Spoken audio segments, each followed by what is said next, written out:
అందరికీ నమస్కారం. ఈరోజు బంగారం, వెండి, ప్లాటినం ధరలు 3 చూస్తే ప్లాటినం కుప్ప కూలిపోయిందండి. మామూలుగా కాదు అసలు. నేను అసలు ఎక్స్‌పెక్ట్ చేయలే. అంత ధరనే పడిపోయాను. ఏకంగా 3100 పడిపోయిందండి. ప్లాటినం వచ్చేసి ఇప్పుడు 10 గ్రాములు వచ్చేసి 60,290 అంతే. ఇది అటు ఇటు చేసేసి వెండి కనుక కొంచెం అటు ఇటు పెరిగినా సరే దీని రేటుకి వచ్చేటట్టు ఉంది. సరే పాయింట్‌కి వద్దాం. బంగారం వచ్చేసి 24 క్యారెట్ గోల్డ్ 10 గ్రాములు అది తగ్గింది బాగానే. రూ. 1030 పడిపోయింది. 1,59,660 ఉంది. 22 క్యారెట్ గోల్డ్ 10 గ్రాములు వచ్చేసి రూ. 950 పడిపోయింది. 1,46,350 ఉంది.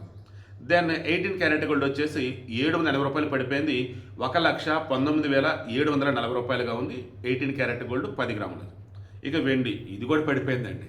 నేను ఈటీఎఫ్లో పెట్టిన ఆ సిల్వర్ కూడా బాగానే పడిపోయింది. క్రెడిట్ కార్డు బిల్లు కట్టాలి దగ్గరికి వస్తుంది. చూద్దాం ఒక 10 రోజులు ఉంది. ఇక వెండి వచ్చేసి 10,000 తగ్గిపోయింది. దెన్ రూ. 2,80,000 ఉంది. ఈ యుద్ధం ఇంకా కంటిన్యూ అయ్యింది అంటున్నాడు. ఆ ట్రంప్ అని కూడా పిచ్చోడు మంచోడు అర్థం కావట్లేదు. అమెరికా చరిత్రలో ట్రంప్ అంత వరస్ట్ అడ్జస్ట్ నాకు తెలిసి ఉండడు. ఎవరు చూడరు.